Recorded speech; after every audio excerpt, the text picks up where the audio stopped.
പുറത്തു പോയി വന്ന ആദർശിനോട് എന്താണ് നിന്റെ പ്രശ്നമെന്ന് അനന്തപുരിയിൽ എല്ലാവരും മാറി മാറി ചോദിക്കുകയാണ്. അമ്മയും നയനയും തന്നിൽ നിന്ന് സത്യം മറച്ചു വെച്ചു എന്ന് ആദർശ് പക്ഷേ ആരോടും പറഞ്ഞില്ല. കാര്യം പിന്നീട് പറയാമെന്നും ആരും ഇപ്പോൾ തന്നോട് ഒന്നും ചോദിക്കരുതെന്നും ആദർശ് അവരോട് മറുപടി പറഞ്ഞു നിർത്തുന്നു.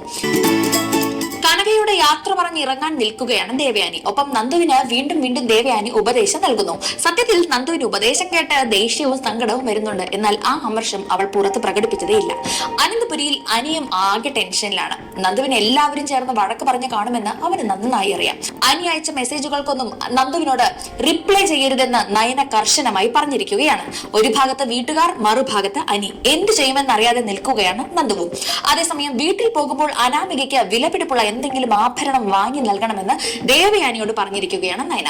ദേവയാനി എന്തായാലും അനന്തപുരിയിൽ എത്തിയത് അനാമികയ്ക്കുള്ള നല്ലൊരു മാലയും വാങ്ങിക്കൊണ്ടാണ്. അനാമിക മാല കിട്ടിയതും ഭയങ്കര സന്തോഷത്തിലായി. അവൾ മാലയുടെ ഫോട്ടോ നേരെ അവളുടെ അമ്മയ്ക്കും അച്ഛനും അയച്ചു കൊടുത്തു.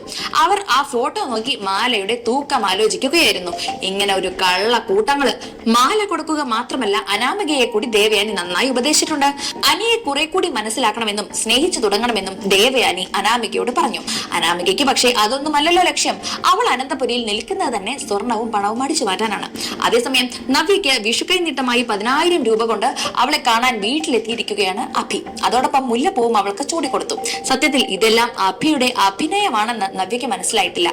അപ്പുറത്ത് അനഘ ഭീഷണിയുമായി നിൽക്കുന്നത് കൊണ്ടാണ് അഭി ഇത്രയും നാടകം ഇറക്കുന്നത്. എന്തായാലും പത്തരമാറ്റിൽ ഇനി കാത്തിരിക്കുന്നത് സംഭവബഹുലമായ കഥകളാണ്. ബാക്കി കഥ നമുക്ക് അടുത്ത എപ്പിസോഡിൽ കാണാം.